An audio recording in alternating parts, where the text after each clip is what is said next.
भीषण भीतीदायक असं काल चित्र महाडमध्ये घडलेलं आपल्याला पाहायला मिळालं। दुथडी भरून वाहणाऱ्या महाडच्या सावित्री नदीमध्ये आज पुन्हा एकदा शोधकार्याला सुरुवात झाली आहे। रात्रभर सुरू असलेला पाऊस आणि अंधार यामुळे शोधकार्य थांबवण्यात आलं होतं, पण आज सकाळपासूनच एनडीआरएफ, नेव्ही आणि कोस्ट गार्डनं सर्च ऑपरेशन सुरू केलंय। उमेश कुमार आमचे प्रतिनिधी आपल्या सोबत आहेत।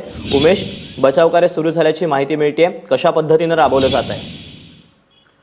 नाही दीपक, ज्या तऱ्हेने काल होतं तसंच आहे। आता एनडीआरएफची टीम तयारी करते। त्यांनी ज्या बोटी आहेत त्यात हवा भरली आहे आणि त्या बोटी पुन्हा आता नदीत त्यांनी टाकलेल्या आहेत। मात्र कालची जी परिस्थिती होती तीच परिस्थिती आजही कायम आहे। काल रात्रभर पाऊस झाला आणि पुरामुळे जो पाण्याचा वेग आहे त्यामुळे काल शोधकार्य होऊ शकत नव्हतं। त्या जिथे नेमक्या बस पडल्या असतील अशी जी शक्यता आहे त्या ठिकाणी एक चुंबक टाकण्यात आलेलं आहे आणि ते कशाला तरी चिकटलेलं आहे।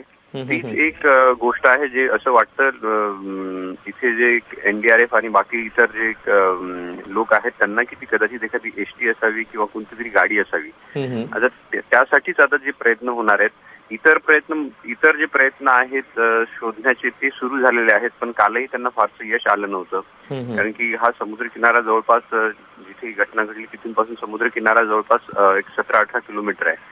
त्या परिसरात पूर्णपणे काल कोस्ट गार्डचे जे हेलिकॉप्टर आहेत त्यांनी सर्च ऑपरेशन केलं, एनडीआरएफ वाली होते, पण त्यात काहीही यश आलेलं नाही। त्यामुळे शक्यता अशीच वर्तवण्यात येते की बस जिथे हा ब्रिज कोसळला नेमक्या तिथेच त्या बस असाव्यात आणि तिथे त्या अडकलेल्या असाव्यात आणि त्यासाठी जे आहे आज पुन्हा चुंबकाच्या सहाय्याने ते चुंबक ज्याला चिकटलेलं आहे ते बाहेर काढण्याचा प्रयत्न करण्यात येणार आहे आणि इतर जे एनडीआरएफचं शोध कार्य आहेत, ज्या बोटी आहेत त्यांनी त्या आता नदीत टाकलेल्या आहेत आणि बचाव करायला आता सुरुवात झाली आहे। उमेश, पाऊस अजून देखील सुरू आहे?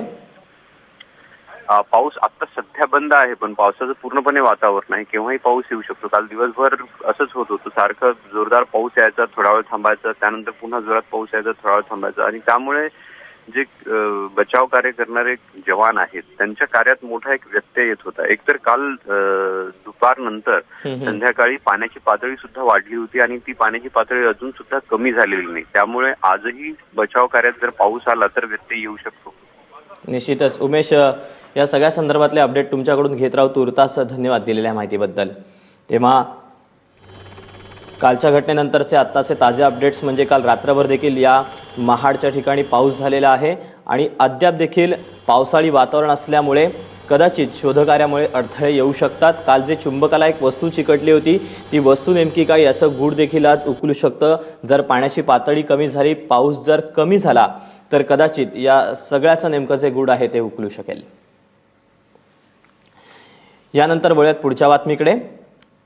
घटनास्थळी पावसाचा जोर वाढल्यामुळे सावित्री नदीतल्या पाण्याचा प्रवाह देखील वाढला। एनडीआरएफ, नौदल, वायुसेना आणि पोलीस वाहनांच्या शोधासाठी प्रयत्नांची शर्थ करतायत, मात्र पाण्याच्या प्रवाहाचा वेग पाहता त्यात बऱ्याच अडचणी येत आहेत। मंगळवारी रात्री 11:30च्या दरम्यान सावित्रीला आलेल्या पुरात ब्रिटिशकालीन जुना पूल वाहून गेला, ज्यात 2 एसटी बसेस आणि 7 ते 8 लहान वाहनं बुडाल्याची भीती आहे। या दुर्घटनेत जवळपास 30 जण वाहून गेल्याची भीती व्यक्त केली जाते आहे।